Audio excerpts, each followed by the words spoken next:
Welcome, everyone. I'm Sandra Bargman. A few years ago, I wrote and performed a solo show called The Edge of Every Day, which was an exploration of the rough edges and contradictions we all face and grapple with.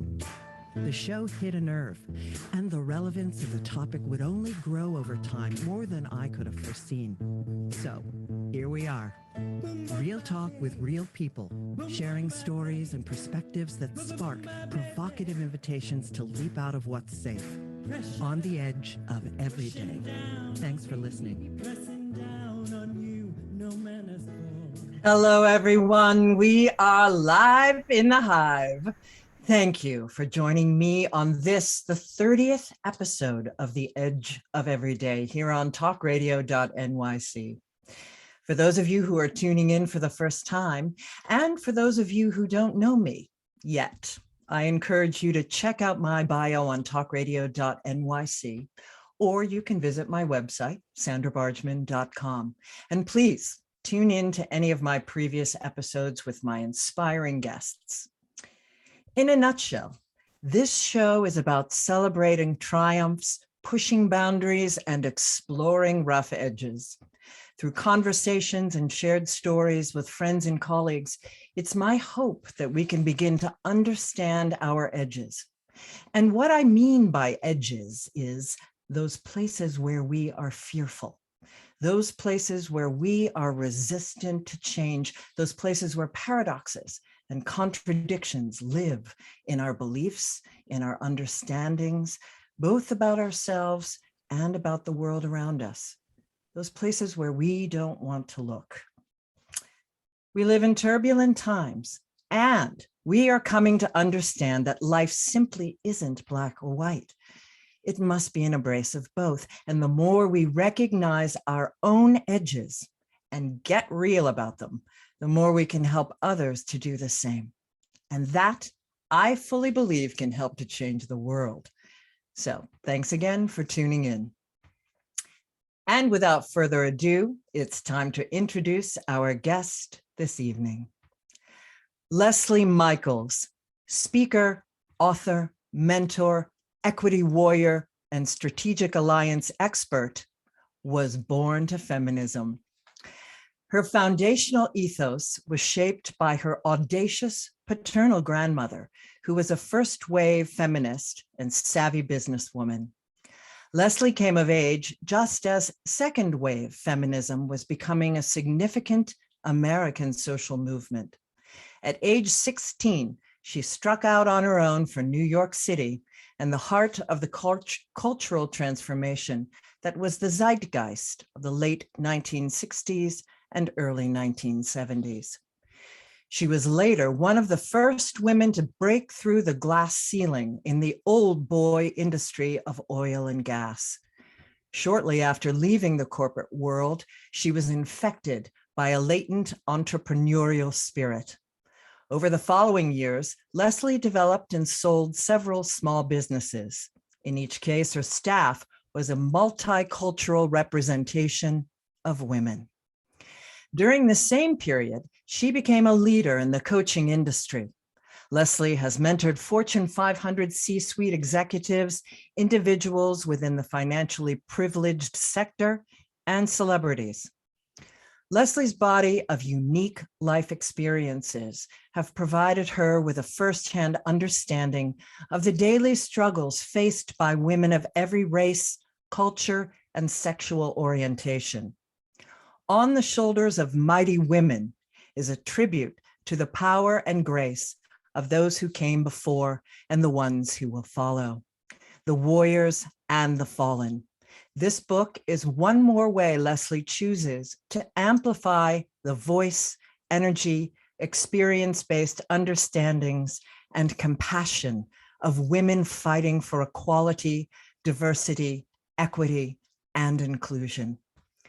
Lesley facilitates virtual programs on topics ranging from build a success mindset with unwavering clarity and building strategic alliances of women.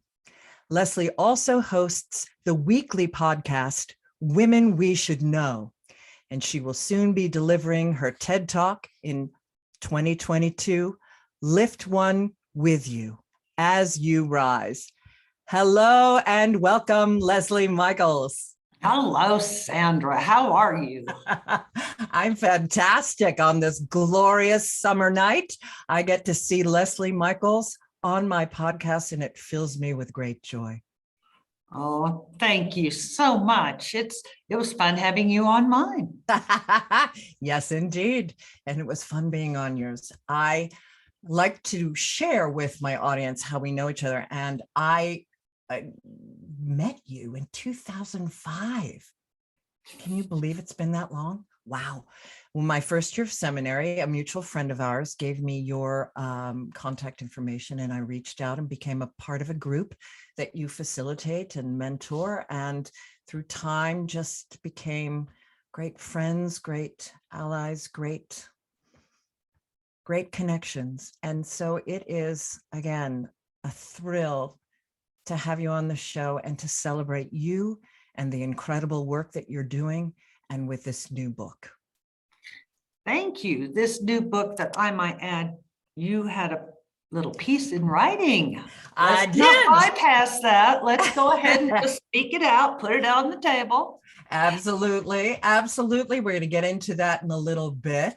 I am thrilled that you invited me in. But before we do that, I'd like to get into, I love lift one up as you rise. I love that. How did you come to learn that? And what was your earliest strategic alliance?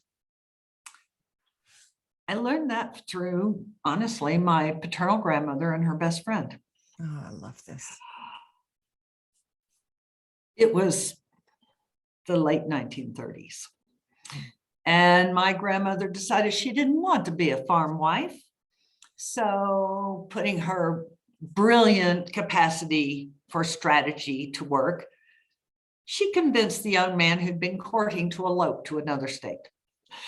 Well, over time, she made this woman, she and this woman became best friends. This woman happened to be the bank owner's daughter. Now, this is way back when banks were owned by human beings. I know it's a bizarre concept to some of the younger people, but banks were at one time owned by human beings. And so the bank owner's daughter became my grandmother's champion. In the 1940s, in spite of laws forbidding female ownership of physical assets in every state in this nation, she owned her own business, her own home in her own name, and it would not have been possible if her friend hadn't been there lifting her up. And then there's another story about how she returned the favor. Oh, well, tell that. She decided she was going to buy that business for my grandpa to keep him busy, keep him out from underfoot. Well, she went to her friend who was part of the same synagogue, and they got to putting their heads together. They ended up buying a different building. One half belonged to Mr. Perry. He had the old-fashioned butcher counter, a little tiny bit of groceries. The other side was my grandpa's. It was the farm and garden store. And then another woman from the synagogue wanted to know what my grandma and Miss Perry were doing right. She ended up buying a building next door, and that became Morrison's drugstore with the old-fashioned soda fountain. So that's how I grew up. I grew up in this body of audacious women doing crazy things that women didn't do. They were building businesses and sending the boys off to go to work. They always called them the boys, you know. I love this story. Crazy, yes. Well, yeah, and your mom was a pip too, and just to briefly tell us a little bit about her. I love how she just made some choices and was gonna move where she needed to move. My mother was raised in World War II bomb shelters, and during that time, she lost both of her parents. Unbelievable. She was raised by an ever so proper British grandmother. Now, just a little tiny story that gives you a sense of who that woman was. At 106, she decided to sleep in one morning forever.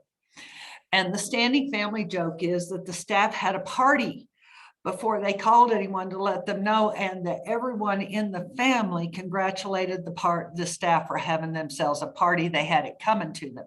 That's how traditionally British this woman was, and rigid. So like many, not just because of her, but like many of the young women of that age, my mother latched on to the Yank.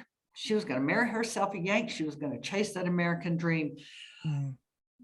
These were women who had grown up with bombs going off around them. People in this country can't even conceive of what that's like. No, they cannot. And so she latched on to this Yank and she chased the American dream. Well, we all know what dreams of idyllic happy endings lead to.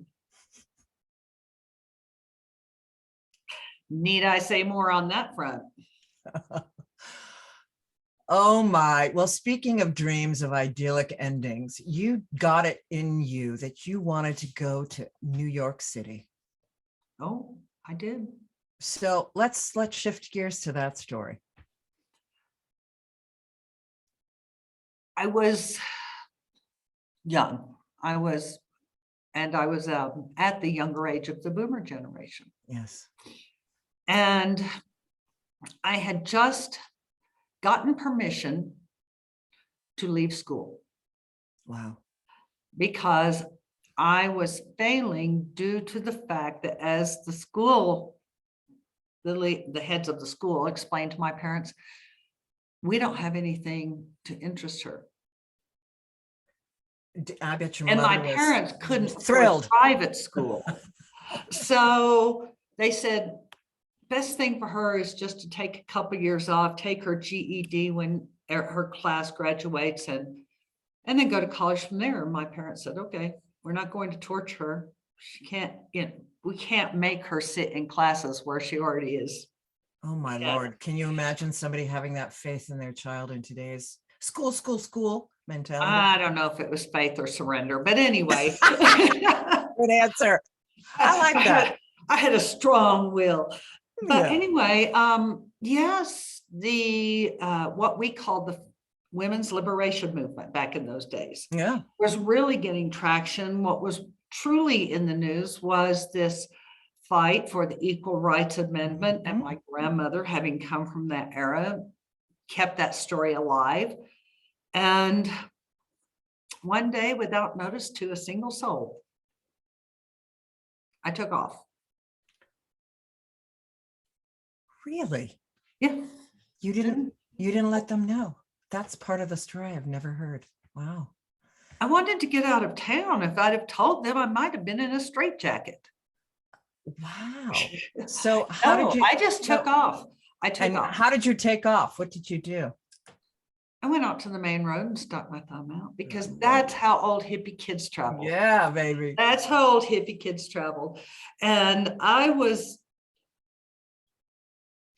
the blessing or the curse. I don't know which it was, probably a little of each. I always looked younger than my age, and I always looked incredibly innocent in spite of my lack of innocence. Rebel. And so everyone that would pick me, all these men were picking me up, older men, and they would go sometimes 50 miles out of their way to take me to the next step, They were in a conspiracy to get me there safe and in one piece. Oh my. I know. I love that. So you arrive in New York City and you have all of this audacious lineage in you, and you begin to get into communities and circles of women. And what did that look like? How did you begin to create your tendrils into New York City? I had an understanding that there was a powerful gay community in New York City. Since I was a lesbian, had known this since I was 13, I thought the best place to start was probably the men's gay bars. And I, along the way, had figured out where they were. I'd ask people, I'd sit and talk story with people. So I started out in the men's gay bars. And they asked me what I was doing there. I was They were helping me sneak in because I shouldn't be there. They were teaching me how to put makeup on so I could look older, how I could do my hair so I could look older. I love my Perfection. Love my gay men, love my queens. And they introduced me to a few women who introduced me to a few women who took me to a consciousness raising circle, who took me to a party. And so it went, and on and on and on. It just became a flow of weaving in and out of all these different types of women. Everything from the sternly academic and sternly, what would I say, anti-male, to the hippie kids, to the spiritual community women. And it was the broadest spectrum of women I'd ever seen in my life. Yeah, of course. I kind of felt like if I stayed in New York the rest of my life, I would get to meet every kind of woman there was. And I was just weaving in and out, having fun, meeting all of them. And learning, being mentored and uplifted and connected. How Yes. glorious. Yeah. Well, it's time for a break. And when we come back, I'm fascinated to jump forward into how you moved out of New York City into corporate. Why corporate? I mean, why moving in that direction? Why business? And then we're going to get into your wonderful book, On the Shoulders of Mighty Women, when we come back with Lesley Michaels on the Edge of Every Day. Stay tuned. Are you a business owner? Do you want to be a business owner? Do you work with business owners? Hi, I'm Stephen Fry, your small and medium-sized business or SMB guy, and I'm the host of the new show, Always Friday. While I love to have fun on my show, we take those Friday feelings of freedom and clarity to discuss popular topics on the minds of SMBs today. Please join me and my various special guests on Friday at 11 a.m. on TalkRadio.NYC. Are you a conscious co-creator? Are you on a quest to raise your vibration and your consciousness? I'm Sam Leibowitz, your conscious consultant. And on my show, The Conscious Consultant Hour, Awakening Humanity, we will touch upon all these topics and more. Listen live at our new time on Thursdays at 12 noon Eastern Time. That's The Conscious Consultant Hour, Awakening Humanity, Thursdays, 12 noon on TalkRadio.NYC.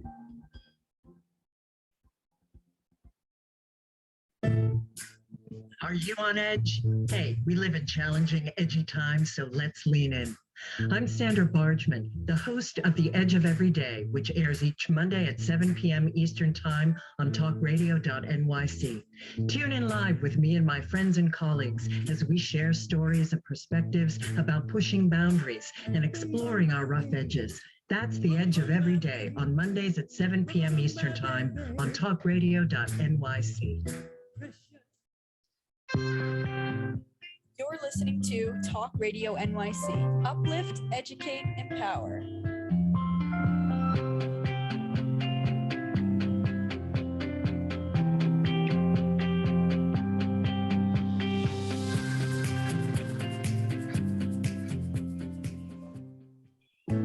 Chipping around, kick my brain to the ground. These are the days it never rained, but it pours On the Edge of Every Day. And we are back with Lesley Michaels. So what was the impulse to then shift gears from New York City and leave and go into the world of corporate and business? Well, it started with the fact that I wanted to eat. I mean, it was really good. It was that's really a great fun. motivator. Yeah, it was a great motivator. I felt like I needed to build a career, build a life, and I'm pure into it. Intuit has led me through my life. The times when I've gotten in the worst trouble is when I didn't follow my nose. I love that. And so I had this intuit to go back to Middle America. I didn't know what I was going to do. I did take all, my tests and my ACT and my SAT, and started taking a few courses and what have you. But I didn't know what I wanted to do. I took a job as a receptionist at an oil company, a very teeny tiny oil company. And one day a man named Bob Phillips walked in to have a meeting with the owner of this teeny tiny company. And the owner wasn't back yet from lunch. So Bob sat there in the reception area and we chatted. He came back the following week, we chatted again. He came back the following week and I said, well, I don't see you on the date book. He said, no, I don't have an appointment. Just tell him I only need 5 minutes. Okay. So after 5 minutes, the two of them walk out and Bob Phillips says to me, I just needed 5 minutes to explain to him that I'm taking his receptionist. That's great. And then we had a conversation. My boss is like, yeah. You got to do it. So we Off had a you went. conversation about he wanted me to come to work for him and he wanted to mentor me. He said, because I'll never forget this. He said, I was telling Steve, who I later found out was the vice president of the company. I was telling Steve the other day, if I had 10 of you, I could probably run the world. I would agree with that. And I said, well, We'll see. I was naive. I was young. I said, what does it pay?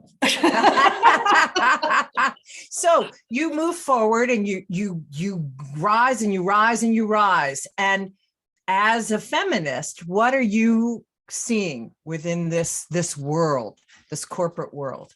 Shock and horror. I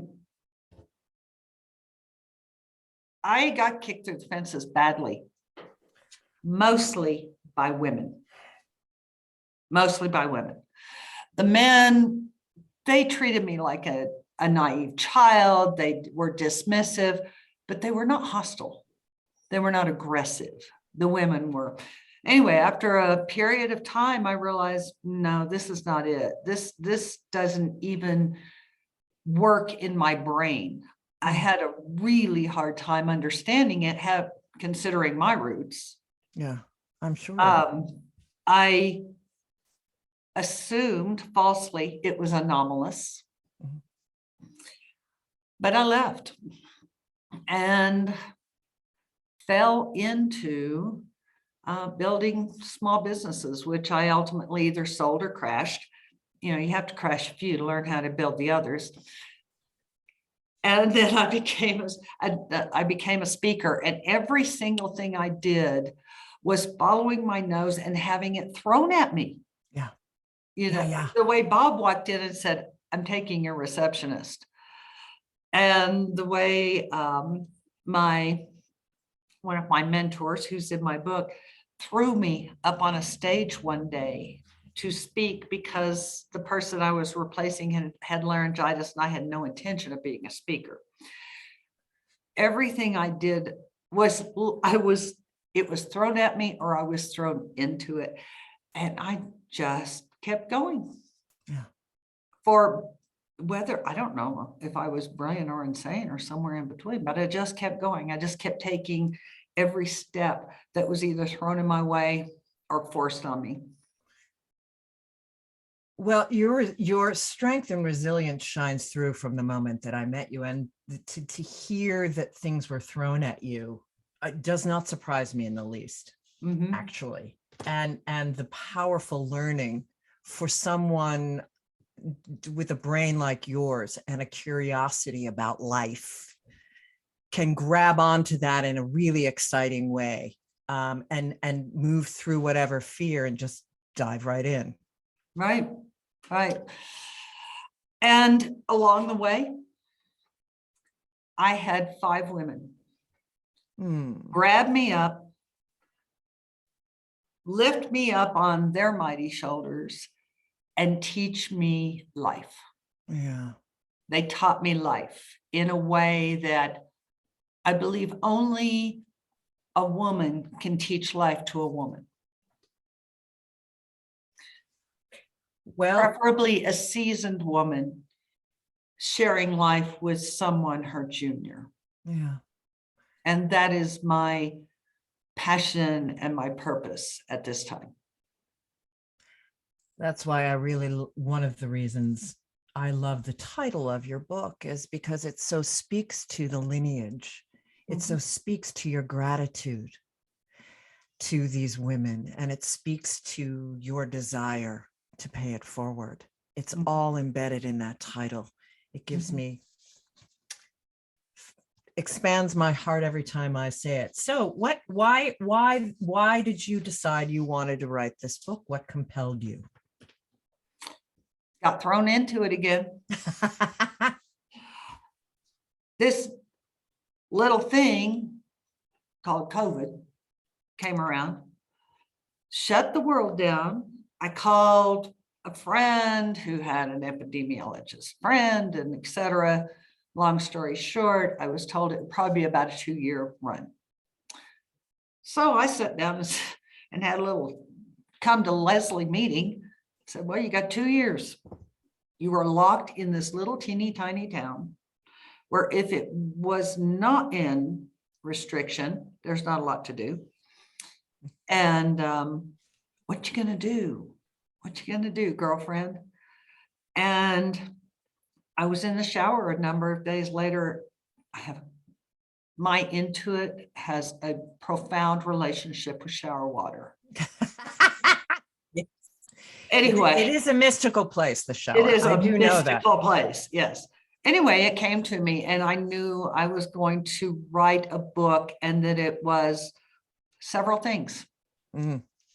It was the fulfillment of a dream I had when I was 12 years old, quite literally when I was 12 years old.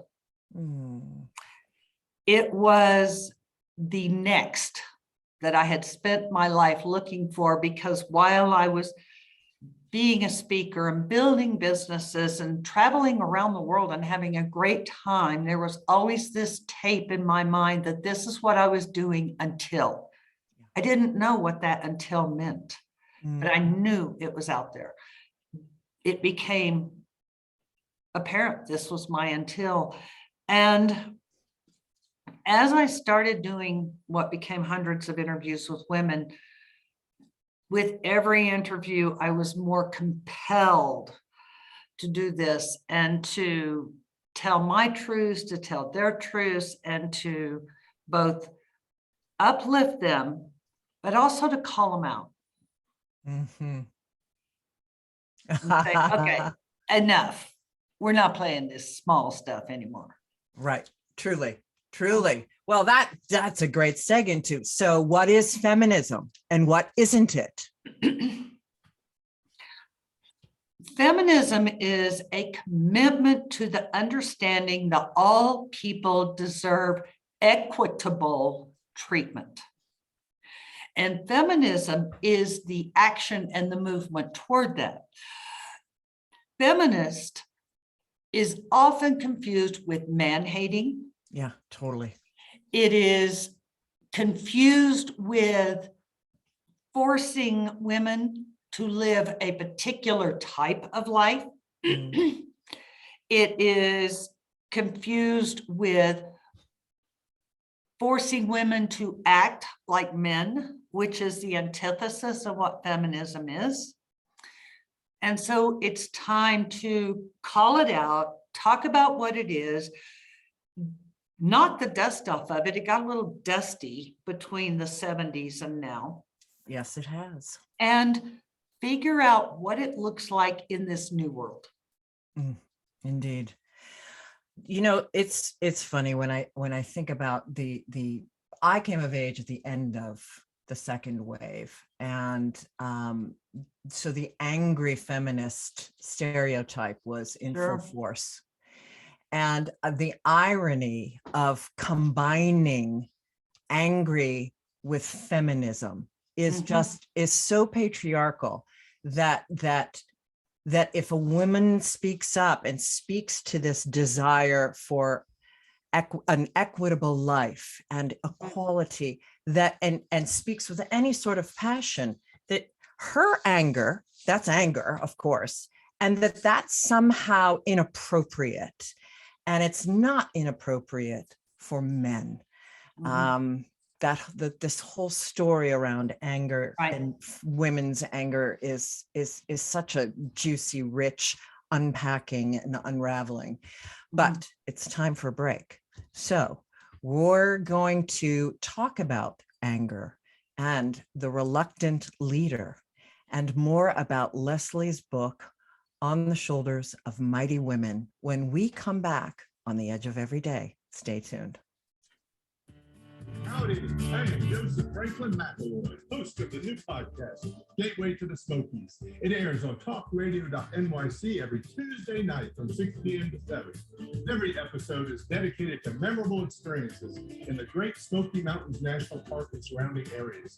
This show features experts and locals who will expound upon the richness of culture, history, and adventure that awaits you in the Smokies. Tune in every Tuesday from 6 p.m. to 7 on TalkRadio.NYC. Are you passionate about the conversation around racism? Hi, I'm Reverend Dr. TLC, host of the Dismantle Racism Show, which airs every Thursday at 11 a.m. Eastern on TalkRadio.NYC. Join me and my amazing guests as we discuss ways to uncover, dismantle, and eradicate racism. That's Thursdays at 11 o'clock a.m. on TalkRadio.NYC. Are you a small business trying to navigate the COVID-19 related employment laws? Hello, I'm Eric Sauver, employment law business law attorney and host of the new radio show, Employment Law Today. On my show, we'll have guests to discuss the common employment law challenges business owners are facing during these trying times. Tune in on Tuesday evenings from 5 p.m. to 6 p.m. Eastern Time on TalkRadio.NYC. You're listening to Talk Radio NYC at www.talkradio.nyc, now broadcasting 24 hours a day.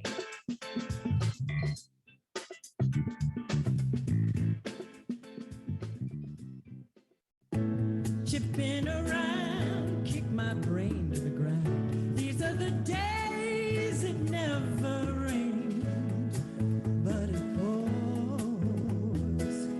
On the Edge of Every Day. And we are back with Lesley Michaels. So, Lesley, before we dive into the anger issue, I wanted to back up just a bit because I'm so in love with the fact that you have invited all of these women in. You are doing with this book exactly what you're saying. You are uplifting women by inviting them in to contribute to this book. How did that idea come? How did you choose? Tell us a bit of that story. In the greater context, in terms of inviting all women in, any woman who wants to participate, that wasn't as much a choice as a natural extension of the only thing that felt right. In terms of inviting other women, such as yourself, to share their perspectives, their understandings within the book, that also felt, I didn't choose it. I just knew that is how it had to be. And in terms of choosing the women I would invite, that was one of those, well, this just makes sense to have her, and this just makes sense to have her. And intuition. Yes. Intuition and sense as well. It just made sense. This woman is going to relate to so many women in this area on this topic. This woman's going to speak to so many women on this topic. And while they weren't topics on which I could not speak, the way in which each of you spoke differently spoke to an expanded number of women. Yeah, it brings in way more people. It's fantastic. Well, and again, I was thrilled to be invited in. And my chapter, of course, as we mentioned, was on anger and being a reluctant leader. And by reluctant, a non-stereotypical leader. And I have just a quick little chapter or a quick little paragraph from mine. Anger is boldness in action. If we are willing to look within and to get real about not only its source, but also to transmuting and focusing it. Otherwise, the rage fire will burn you and your dreams down. Owning the fear and anger is the passage out, and it is the key to unlocking the door of judgment and impatience and moving into vulnerability and authentic communication. I genuinely believe women want greater and deeper connection, which leads to authentic, effective communication and a sharing of one's true voice. This is leadership. So we were talking before about the combination of anger as fear and anger, the linking of that. So can you speak a bit to that? Your feelings on that? Anger has an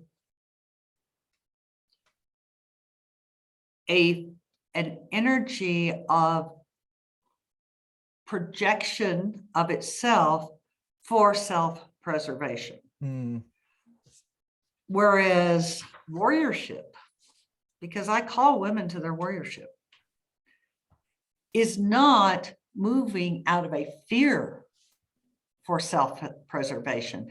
It is moving out of a commitment to knowing that that's a given. Self-preservation is a given, and this is the way.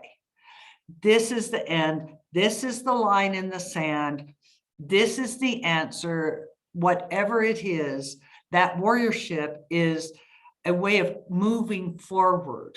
Yes. Past the anger that can limit us into the momentum aspect of the same energy. Every energy has a yin and a yang. Truly, the edge of every day. Yes. Yes. Yeah. So right around the time I was writing this, I started reading Soraya Chemaly. Rage Becomes Her, The Power of Women's Anger.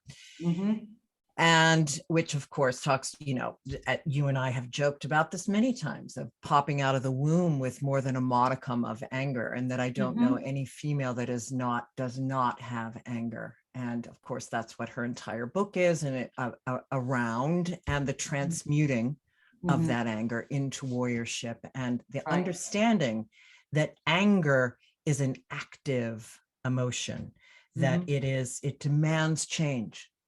And why that's the irony around the men making anger a bad thing in females, but not a bad thing in men, which of course, all the reason women are angry is because they just want the same changes and the push towards equality like anyone else. So of course, but it is in that transmuting. It is in the use of that emotion for change. Yes. It brings you, and I like the word, of course, as an Amazon, I like the word warrior. And also, if I may, one thing that's really important to be said there that I don't miss an opportunity to say is that women raise 100% of the kids. And this is one of my call it out moments. Women raise 100% of the kids. We have to stop allowing our daughters to have their personhood stolen from them from the time they go to school. Amen.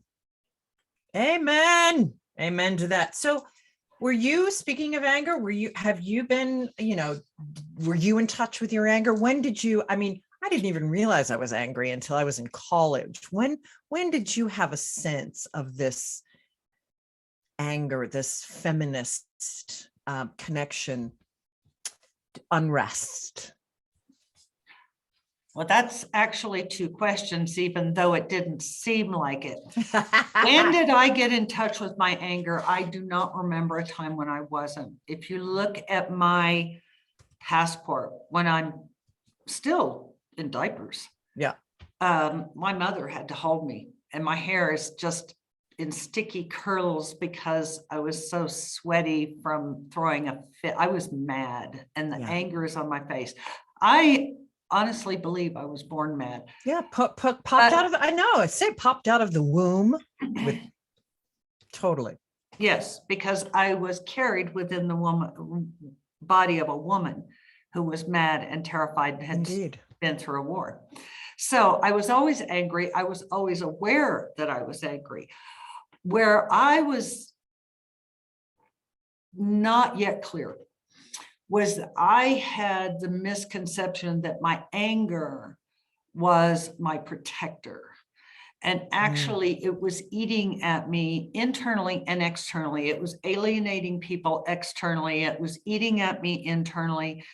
And it wasn't until I had these four women that I speak of, plus one more who's not in the book, who entered my life. And when I would say something that was angry or out of step with what was going on, they pretended not to notice, but not in a foolish way. Yeah. Just, okay, we're not going to dignify that. Right. Let's go back and find that other person that you are, kind of way. And it gave me an opportunity to suddenly consider that, maybe, maybe I am that other. I wonder if that other person, could that be me? So that's how that evolution happened. Excellent. Well, I did not have a good mentor in helping move me through an understanding of anger. In fact, it wasn't until later in my life that I even connected to a mentor, period. Let alone someone who might be helpful to me in terms of my anger. I had a great perception of myself as the good girl, and the whole perfectionistic, and which we could do a whole show on perfectionism. Wow. And so, yes. It's just never ending, and how that plays into this anger, perfectionism. But yeah, so tell us a little bit about, if you will, just meander a bit into some of your mentorship and your beloved mentors. Sarah was first. And she came at a time when I knew it was time to leave corporate oil, but I wasn't sure where I was going to land. And without ever speaking about it directly, she gave me permission to jump. And she ended up sending me to a think tank in Dallas for feminists and lesbians. And I met my next mentor, who was a lesbian feminist and was literally one of the makers. She was quite a few years my senior, few decades my senior. And she was one of the makers of women's history. And she schooled me, as it were, on our history, on the truth of our history instead of the illusion. And then there was Merlin. I loved politics. I was born to politics. My grandmother used to be, her best friend was Speaker of the House and notorious drunk and brilliant man, Carl Albert. And he was regularly at her dinner parties that were raucous and loud and full of debate and brilliant. And so when a friend called and said, my mom's coming to town and I'm trying to figure out things to do with her, and I thought maybe you would hit it off. Would you mind having lunch with my mom? I go to meet her for lunch. She's this 5-foot tall woman whose big claim to fame is having secured Clinton's presidential nomination in the state of California, not one run, but on both of his presidential runs. And I was in heaven. I had just met my God. And so we were made for each other. I wanted to learn. I could not ask the questions fast enough, and she kept feeding me everything I wanted to know. And so these women shaped those parts of my life, my business life, my activist life, my social justice life, my political life. And then came my dear Miss Fanny, who taught me how to be humane to myself. And that's when the anger started to fade. And more than once, I would sit at her table. This beautiful woman was born in Little Rock, Arkansas in 1929, and she was a Black woman. Okay, we don't have to stretch our imaginations very far, do we? To this day, she is the most loving, most positive, not Pollyanna-ish, just positive, heart-centered human being I've ever known. And I remember sitting at her table one day and I'm just sobbing. And I asked her, I said, Fanny, I don't know what's wrong with me. You've never talked about what you've been through, but I'm not stupid. And here I am just whining and blubbering like a fool. And she said, honey, you just didn't have my mama. But I can mama you. And she taught me how to be humane to myself. So this was what molded me through my life. My grandmother gave me this legacy of feminism, as it were, as suffragette. My mother gave me this legacy of anger and war and all of that came with that. And then these 4 women saved me. Yes. Beautiful. Beautiful. It's time for us to take a break.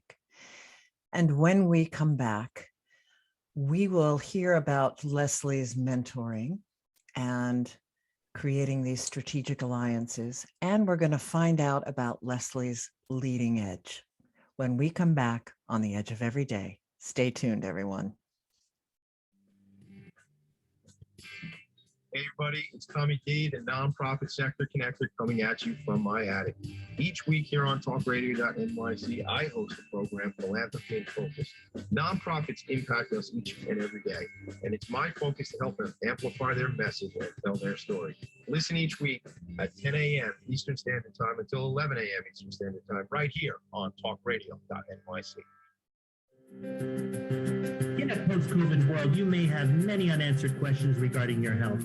Are you looking to live a healthier lifestyle? Do you have a desire to learn more about mental health and enhance your quality of life? Or do you just want to participate in self-understanding and awareness? I'm Frank R. Harrison, host of Frank About Health, and each Thursday, I will tackle these questions and work to enlighten you. Tune in every Thursday at 5 p.m. on TalkRadio.NYC, and I will be frank about health to advocate for all of us.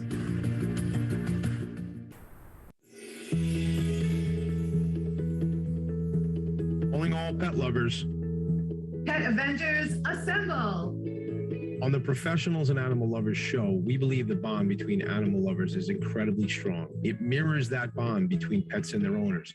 Through this program, we come together to learn, educate, and advocate.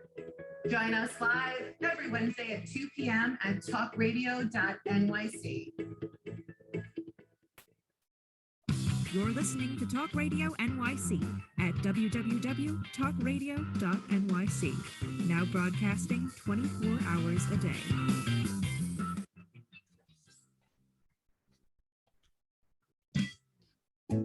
Chipping around, kick my brain to the ground. These are the days it never rained, but it pours On the Edge of Every Day. And we are back with Lesley Michaels. So Nina Cherry said, empowered women empower women. Mhm. How are you mentoring, and how do you see women's leadership shifting in today's world? I see some of this happening, and I am a big proponent of it, and that is to take our attention off the patriarchy. Enough already. We have talked about the patriarchy. We have complained about the patriarchy. We have bitched and whined and moaned and groaned. I don't know if I can say those words on your show, Yes, but anyway. you can say any, we're all big people, we can swear here. Oh, good. I was trying to be good. And that's so hard. You know, that's hard for me. Anyway, it exists. It exists. Yeah. But the more energy we focus into it, the more we feed it energy, we feed it life force. Let's take our attention off of that and let's look at each other. Yeah. The men have had the secret handshake in the old boys club forever, and it has served them well. We need our equal version of it, and we can't do it as long as we're still playing these patriarchally taught trying to be them. Competition games between ourselves. We are taught to catfight. We are taught to believe we have to compete with each other in a vicious way. And we need to say, you know what? I read that book. It doesn't end well. No. I'm taking a different path now. Do you see in the world of business or in the world of coaching, in entrepreneurship, do you see it shifting? Do you see women shifting? And I mean, where do you feel we are in our wave of feminism? I do see it shifting. I see it shifting tremendously because more and more women, even in the C-suite, are deciding, okay, if there's not enough room for us here, I'm going to pick up my toys, which happen to be my professional equity. Yes. Which is significant. My professional credibility, which is significant. I'm leaving, I'm going out and I'm building my own business. And with every passing quarter, more and more women are doing this. They're taking their credibility. They're building women-founded, women-run businesses, and quarter after quarter, those businesses are showing consistently 13 to 16% more gains than companies run by men. We are winning, women, and we need to stop giving voice to the idea that we are not. Amen. So how do you help young women with their strategic alliances? Younger women are more prone to natural strategic alliance. The one thing I like to speak with young women, and when I say young women, I mean the lower end of the millennials, younger end of the millennials, and the Gen Zs. The thing I like to speak with them about is being more proactively engaged in the socio-economic, social justice, equity war, because they see themselves correctly as the most liberal voting bloc we have ever had, even though some of them cannot vote yet. And they see that it just doesn't make sense. And I'd like to pull them in and get them engaged and get them voting and get them participating and get them engaged in the conversation earlier. And I'd also like the younger millennial women to start to understand everything we did do to get to this point, not because they owe us squat, nothing. They do not owe us squat, but to understand that it took this much fight to get this far. It is your turn to take up the torch. Mm-hmm. It is your turn to take up the torch. We're right here with you because we're the first generation to live long enough to take the next step in what we started all those decades ago. But pick up the torch, women. Yeah, amen. And we're still right here. All of the boomers, the end of the boomers, end of the second wave, we're still here and very engaged. Yes. very engaged, and which is unique.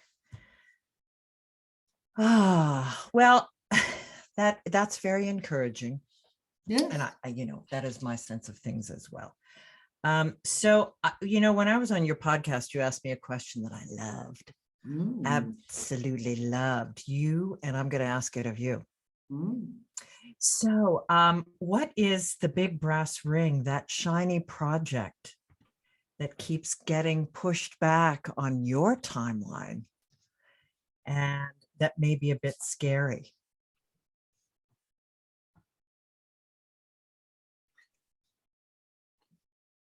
What was, let me start with what was a bit scary and what was the brass ring that I kept pushing out was this book, and COVID kicked me to the curb and said, just do it. Just do it. Excellent. Yeah. So now the next step is reclaiming that city life, reclaiming that public life, reclaiming that world traveler life that that I used to eat my lunch the first time, and to reclaim it, and this time do it in a way that is more passion-filled, yes, but also more gentle for me. So that's my brass ring. I love that. Well, Lesley Michaels, my friend, I am so thrilled for you. I can't wait for On the Shoulders of Mighty Women to explode onto the scene. And your podcast, Women We Should Know, everyone, please check it out. You can find her podcast. You can find information on this book, on her other book, her first book. You can find all of that at lesliemichaels.com. It's all going to be in the show notes. So, Lesley, what words of wisdom do you have to impart as we say goodbye?